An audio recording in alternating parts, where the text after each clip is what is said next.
Kita ingin tahu nih perspektif apa Mbak Rika terkait dengan kalau Mas Yogi masih mengacu undang impres apa efisiensi ya. Ya Kalau memang saya bahasanya efisiensi. kalau saya lebih memilihnya realokasi gitu loh. Apa budget ya di kementerian lembaga gitu. Oke lah.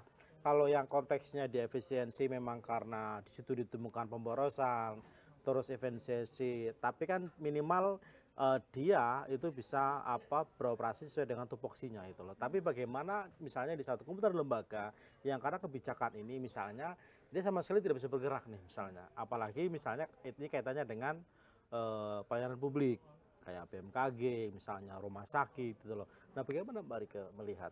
Jadi saya melihat mau istilahnya efisiensi, Realokasi. refocusing, realokasi, whatever. Yang namanya politik anggaran tidak bisa dipisahkan dari politik kebijakan pembangunan. Karena sebetulnya itu tentang kebijakan pembangunan di segala bidang kehidupan.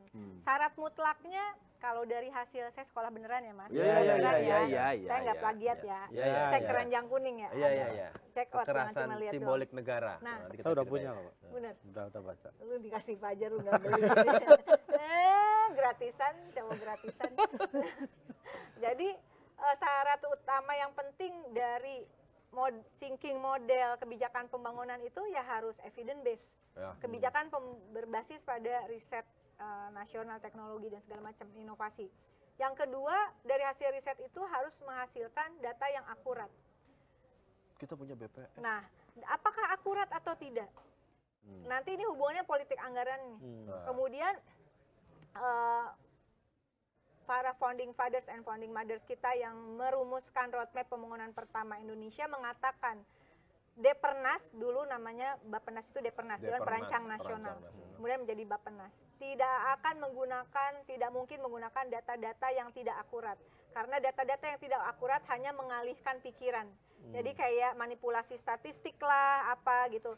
Sebagus apapun kebijakan pembangunan, sebesar apapun sebesar apapun anggaran untuk pembangunan, kalau datanya, basis data kebijakan pembangunan itu tidak aktual, tidak relevan, tidak menggambarkan kondisi dan kebutuhan real rakyat, udah pasti tidak tepat sasaran, sudah pasti terjadi kebocoran anggaran.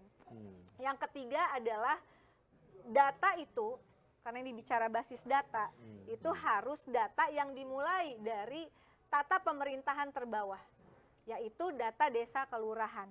Sehingga kemudian yang penting berikutnya adalah democratic rural development, pembangunan desa yang demokratis, yang berbasis pada data. Udah partisipasi dari keinginan masyarakat partisipasi desa. masyarakat Salah satu isi dari buku ini tadi yang dijelasin ya. Oke, jangan lupa ke Gramedia.